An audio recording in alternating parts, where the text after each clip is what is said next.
Hello YouTube, welcome back to my channel and to this week's video. This week I'm going to be showing you how I'm going about mixing the drums for my new EP. But before we get into that, I need to ask you the question again. Like I did last week, I asked you guys what you wanted to see this week, whether you wanted to see a guitar cover or a mixing tutorial. You guys voted for a mixing tutorial, so here it is. I want to know what you want to see next week. Do you want to see a second part of this mixing tutorial where we'll go on to mix the bass for this song, or do you want to see the automaton video? That's the annoying musical note that I got for Christmas that makes high-pitched noises and is really entertaining to play with. One of those two, either automaton video or mixing tutorial part 2. Let me know in the comments, or I'll put a poll up on my Instagram and you can vote over on there. It'll be the same as last time. You'll have until Sunday to vote, and then I'll be making the video ready to upload next Wednesday. So, without further ado, let's get into this tutorial. It's going to be more of a sort of walkthrough than it is a tutorial, being that I'll just show you the types of things I've got on my particular drum bus instead of showing you exactly how I've gone through making all the decisions I've made. I'll just talk about what I'm doing and the basics of why I'm doing them to get the sound that I want. So the drums we're going to be looking at today, they're from a song called Juliet off of my EP, the Tradition EP, that will be coming out on the 20th of March 2018. That's right, in like less than a month. That's a lie. Just over a month, we'll be getting the Tradition EP to all of your favorite streaming sources: Apple Music, iTunes, Spotify, Amazon, all of it. It'll be out and available. There'll also be a full album stream video on this channel so that you can listen to and enjoy it for free. I'm so kind. But yeah, so we're going to be mixing Juliet off of that EP today. I am in the process of mixing it currently, so it's not quite finished, but this is the sort of drum tone that I'm going for, and I'm happy with it. So let's get in and have a listen to what we're working with here.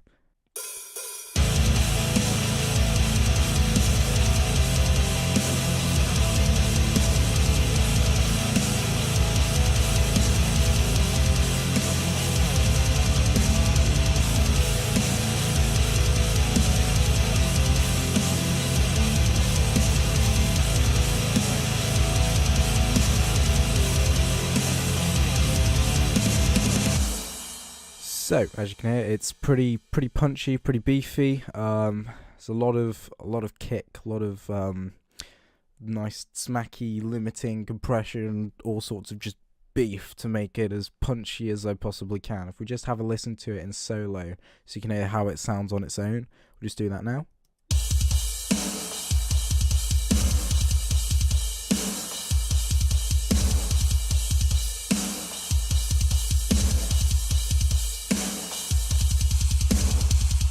So let's get into dissecting this drum set, shall we?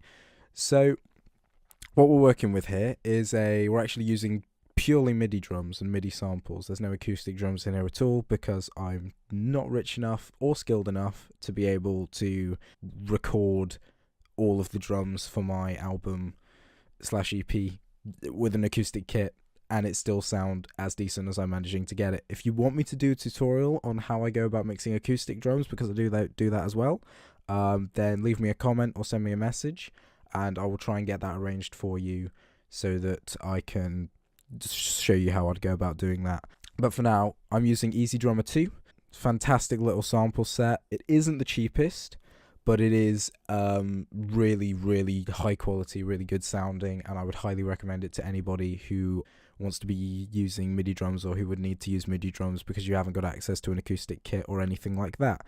So I'm actually using a combination of the two add-ons for this kit, the Metal Machine add-on and the Metal Exclamation Mark add-on. So in terms of the samples that I'm using, my drums, so the kick, snare and toms, they're all from the Metal Exclamation Mark pack, and I believe my cymbals are all from the Metal Machine add-on pack. If you just take a look at the ones I'm using for my kick and snare, I'm using the Metal Exclamation Mark Big Crack kick and Big Crack snare, both really beefy and have a lot of punch to them. So I really like the choice and decided to go with those ones for the toms. We've got the metal exclamation mark reverbathon toms, tom 1, 2 and 3. Again, nice and punchy. They've got a good bit of high end but still have that beefy attack to them that I was looking for in the mix.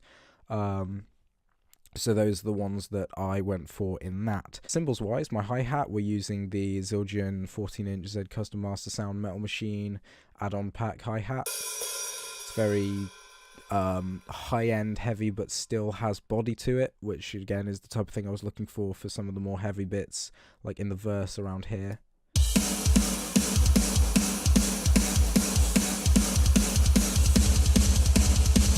It still has a nice bit of to it, so it fills in. I'm going to make a lot of random noises, by the way, heads up, in this video describing the sounds that I was going for with the drums, so don't worry about that. For the cymbals, crashes, we'll get into those. We've got the Metal Machine 17-inch Z3 prototype crash, a 19-inch medium prototype crash, a 19-inch medium prototype crash again. But that's a Cymbal 3 one, so they're ever so slightly different, like just in terms of the mic placement and stuff when they were recording the samples, and probably some of the model of the cymbal as well was slightly different, but they do have ever so slightly different tone to them. Ride cymbal, we're actually just using the default Ezdrummer 2 modern 20-inch Sabian ride cymbal. I didn't feel the need to change that. I was actually quite happy with how it sounded, and to be fair, I'm not really using the ride cymbal in most of my songs anyway, so I didn't have much need to change it. Finally, we've got the China. We're using the Metal Machine 20-inch Oriental trash cymbal. Sounds very, very nice, very gent, very good, yes. That's what we've got going on in terms of the samples that we're using within Ezdrummer. In Ezdrummer, you also have an additional mixer. I have changed some of the levels of things in here. All of the reverb and compression, mic bleed and everything on there is default for the Ezdrummer 2 Modern Basic kit. I've literally just changed the samples and boosted the volume on the snare and the hi-hat a little bit. After that, it's all external in Logic. If I just bring up this screen a little bit, this is my mixer where we've got all of the stuff going on with the drums. So I'll just solo that so you can see just the drums and the buses that I've got them going to for reverb and stuff. As you can see, I've got a fair amount of effects going on a few of these. If I just turn everything off and let you listen to what the bass samples sound like in Ezdrummer without any of my external processing, we could just have a listen to that now.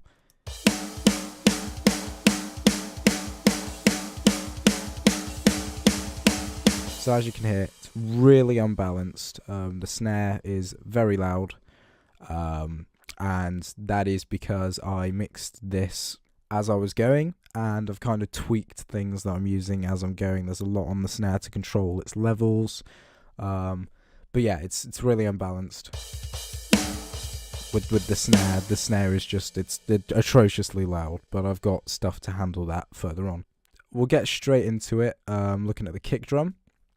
Before I do that though, we've just got to look at the master bus here, my stereo out bus. I've got a linear EQ. It's just boosting the lows and the highs a little bit and taking out some frequencies that I didn't like the sound of.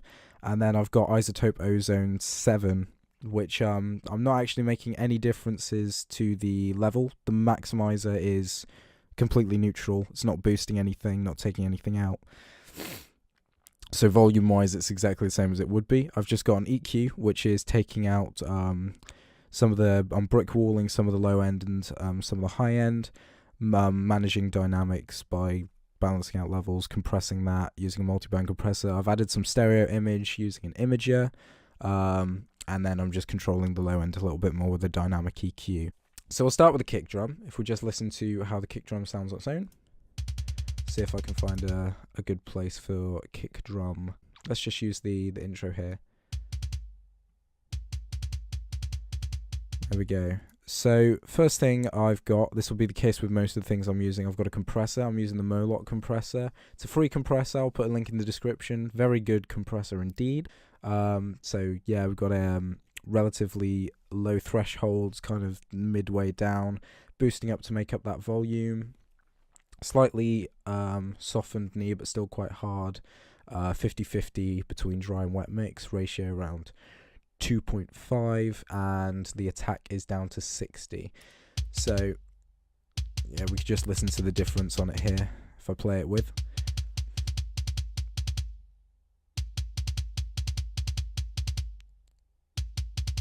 And then without.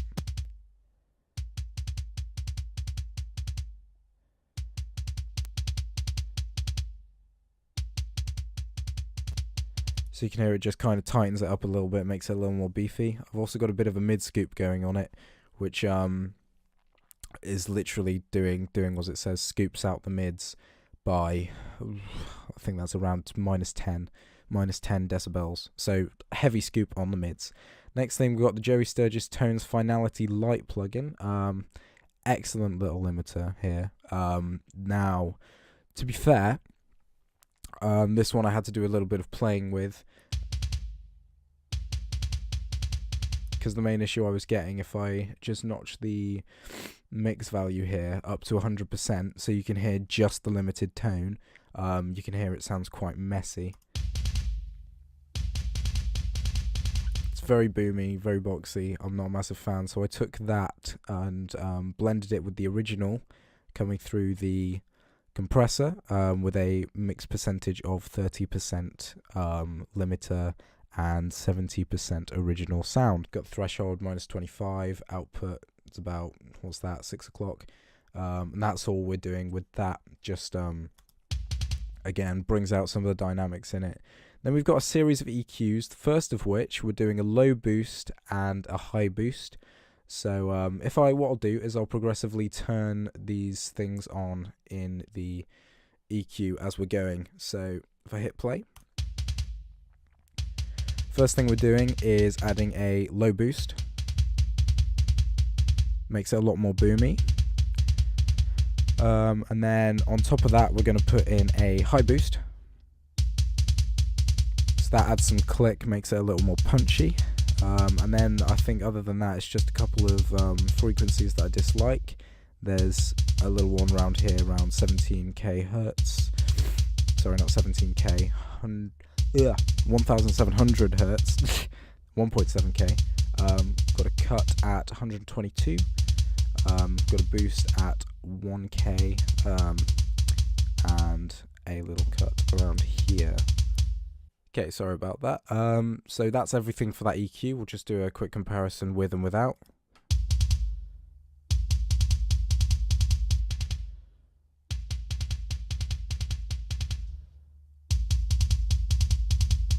So you can hear it really beefs out the tone of the kick and makes it a lot more punchy.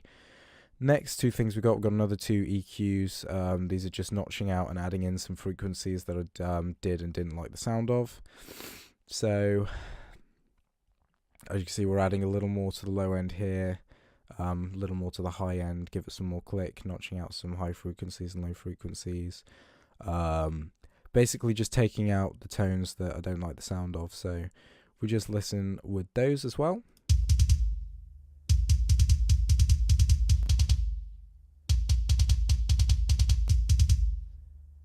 Just helps beef it out a little bit extra, more punch. There's no such thing as too much punch. That is my motto. Final thing we've got on the kick track is an enveloper, and the purpose of that is to just take off some of that boom that you can hear at the end of the sound. If I just play it without, you know, there's like a at the end of every kick hit. So the purpose of this is to just get rid of that, basically, or tone it down a little bit.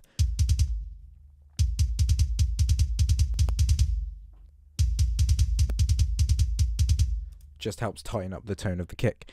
So that's everything for the kick drum. We will move swiftly on to the snare. Now the snare, that was quite a challenge, I won't lie, because I'm not a huge fan of the snare samples that I had or that I was working with. I was actually working with a different sample to start with, and I made tweaks to that one and then changed it before making this video because I decided I wanted more punch in it. So if we just pick, let's go to this section here. Like that sounds horrible. So let's quickly get on to the processing that I've done here. First of all, we've got an expander, more punch, default setting in Logic, more punch. This is literally the purpose of it. I won't hurt your ears too much with the repeated playing of this because it is clipping and it will be loud and not very pleasant to listen to.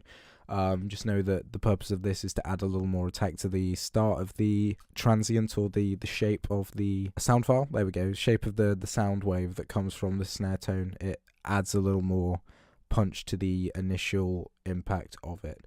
Next we have an enveloper. Now this one, we're doing the same thing again, boosting that start, so adding a little more punch to it, and then notching out some of that tail like we did on the kick drum. This time we're taking out a little bit more than we have on the kick drum, but still taking a fair amount out. After that we've got a compressor, threshold all the way down to -40, makeup is then a fair amount up, ratio is 2, attack is 60, no mid scoop, no limiter. The knee is at 6 o'clock. I'm really bad at times, aren't I? It's 3 o'clock. 3 o'clock.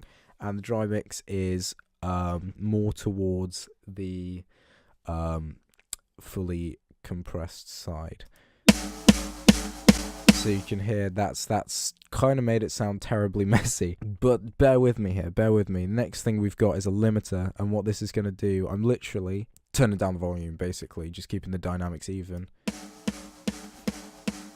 So we're much closer to an actual snare tone that we want to go for here, without the that horrible whistle at the start, and it's not very pleasant at all. So yeah, what I'll do is I'll just play you it without the other three things, with the limiter on, so you can hear the kind of difference we're making at a more pleasant volume. With the expander, then with the envelope, and finally with the compressor. So we're getting a lot closer to the final tone that we want to go for. Next we've got an EQ. Purpose of this EQ, we're boosting the lows so I can give it a bit more punch, taking out some of these frequencies up here that I'm not a fan of, and boosting the highs to give it more air. I've got a low cut on my snare drum so that any low frequencies that might muddy up the mix later on are taken out. And that sounds like this.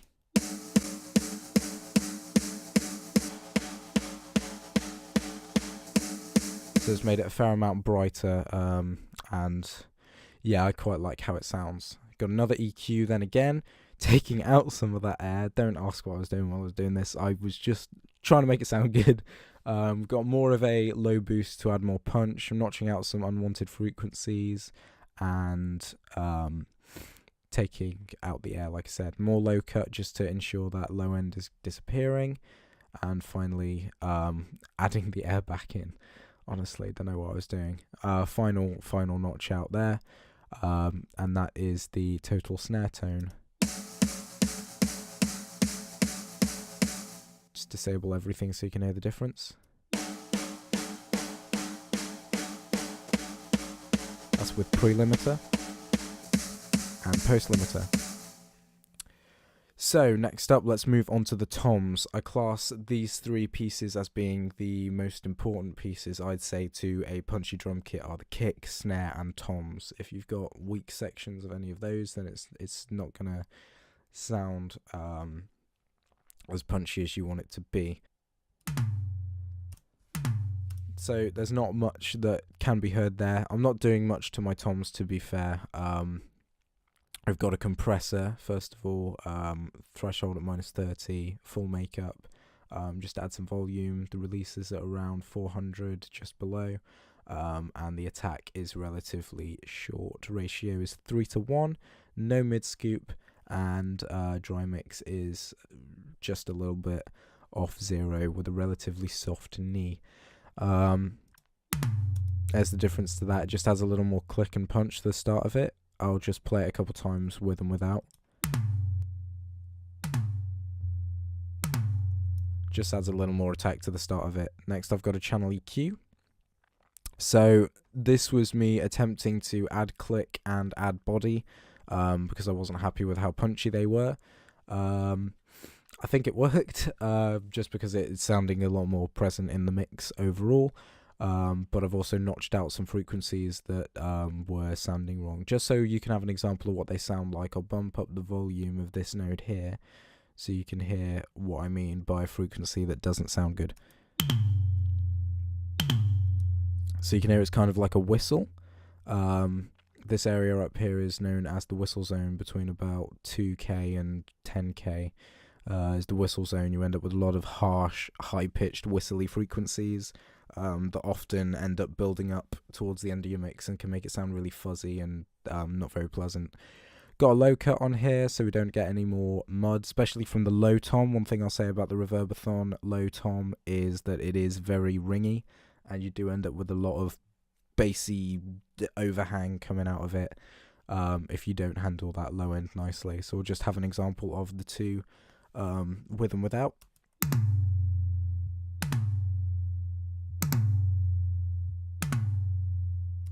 Just adds a little more body and punch again. There's also a tiny volume boost from the boosts that I've made. Final thing is a multipressor, which is a multiband compressor. I'm boosting the low end a fair amount to add a lot more body to it, because I lost a fair amount of body in the process of EQing. And then doing the same thing here between about 200 and 1k hertz. So we'll just listen to that.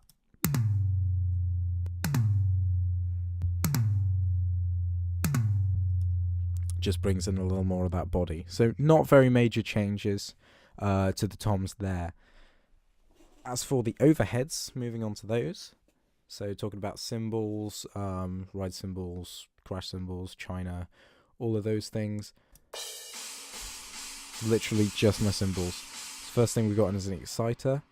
So the point of an exciter is to, it boosts the volume of harmonics at a given frequency range. So what I've done is I've pulled up the add silver setting on the Logic Pro exciter, set the frequency range to 15k hertz, color is 2, and harmonics plus 125. So you can hear the difference that makes now.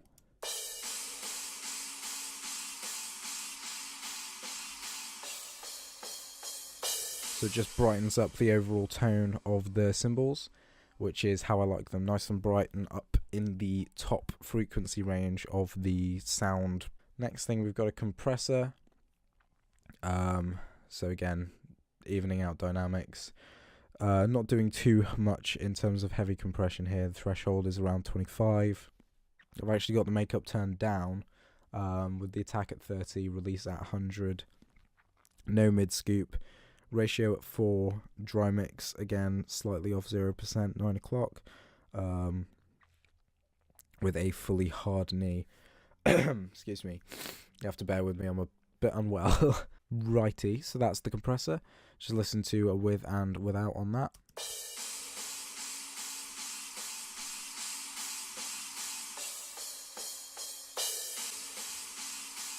Subtle difference, but certainly one worth making in my opinion. Next thing, because I'm a dynamics crusher, is a limiter, of course. Taking down the volume again.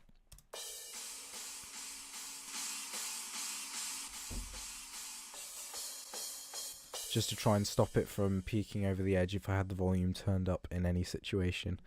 Final stage is a channel EQ. Massive low cut on here, and then boosting some of these high frequencies, and also doing a little boost around 1k. Purpose of the low cut, I don't really like having the low frequencies in the cymbals. I feel like it sounds messy, and I just didn't like having them in there. So we'll just hear what that sounds like without those.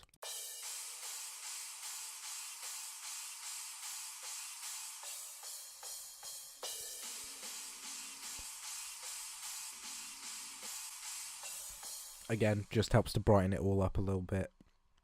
Sounds good. Got a similar thing going on with the hi-hat. It's got the same exciter settings and the same compressor settings. Slightly lower harmonic addition. Compressor is exactly the same, with a slightly lower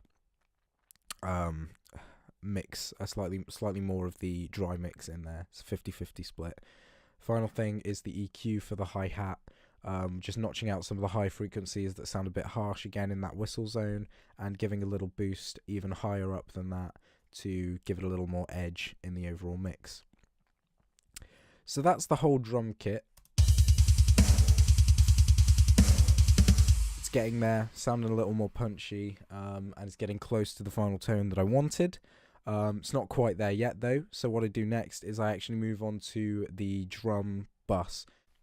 So the first thing we got going on here is another Moloch compressor. I actually loaded up the drum bus compression preset in the factory presets. There's a drum bus on preset 5. I think I've made a few tweaks, like I've added some mids. First of all, threshold is at -30. Dry mix, as you can see, is closer to being 100% of the dry mix. This would be the equivalent of a parallel compression. By the way, if you don't know what that is, leave a comment and I'll make a video on it, or you can search it up. There's loads of good tutorials out there explaining what parallel compression is. We've got the ratio at 2:1, release at about 100. Spoken about attack already, it's at 40. Threshold, yeah, so that's all good. So if we were to solo this compression completely, if I just remember where that is,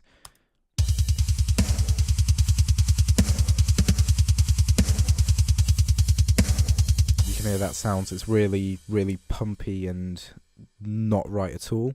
So that's why I've taken the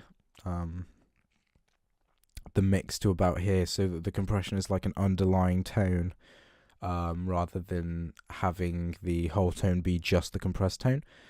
Next thing I've got, actually I'll come back to that one because this is the order that I did it when I was mixing. I went straight to an EQ. We've got a high boost, adding more air, low cut to take out any boomy low frequencies, boosting the kick a little bit, or the beef of the kick around 50 to 100 hertz, and boosting the beef of the snare around 200 to 500 hertz. I've then got a little cut here around 199 hertz that basically allows for the bass to cut through a little bit more, because you don't want the bass to get lost in the sound of the drums, but there are certain things that you have to think about in terms of the placement of the bass relative to the kick drum, and we'll get into that in a future video if you guys want to see a bass tutorial. So we'll just listen to what it sounds like with this bus EQ on it.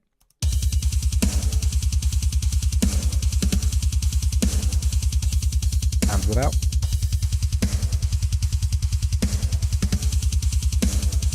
So you can hear it just kind of brightens up the whole thing a fair amount more. After that, I then decided to go back and turn on this other finality limiter. Got the threshold at -15. Output is at whatever that value would be, sort of towards 2 o'clock, 1:30. And the mix is at 50%. Again, I'll show you what the mix sounds like if it's on full.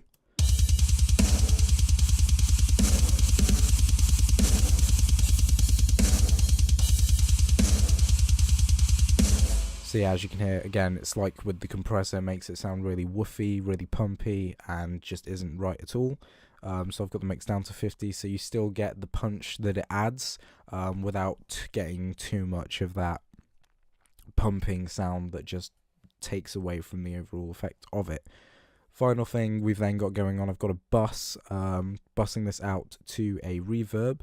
We've got it at about 50%, 5.5, 5.3 type value.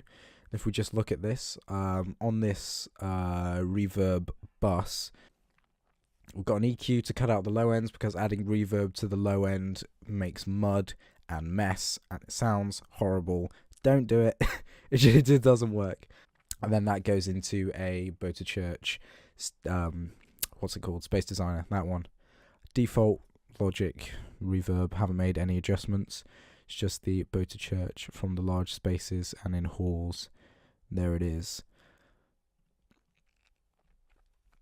So we'll just hear what that sounds like with it as well.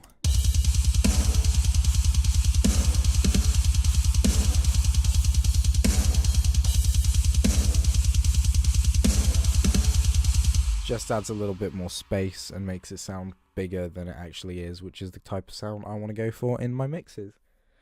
So that's everything in terms of what I do to mix the drums. This was probably a more lengthy video than I wanted it to be, but yeah, I hope you enjoyed it. We'll just go back and listen to what the final thing sounds like in the whole mix again, so that you can hear the type of sound we've got in here.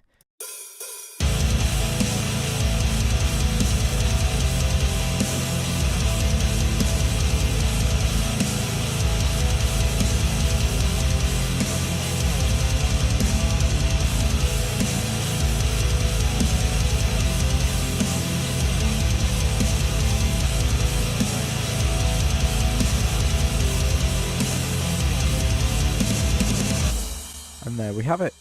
So I hope you enjoyed this video, guys. If you did, feel free to leave a like, leave any comments below letting me know how I can improve this type of video.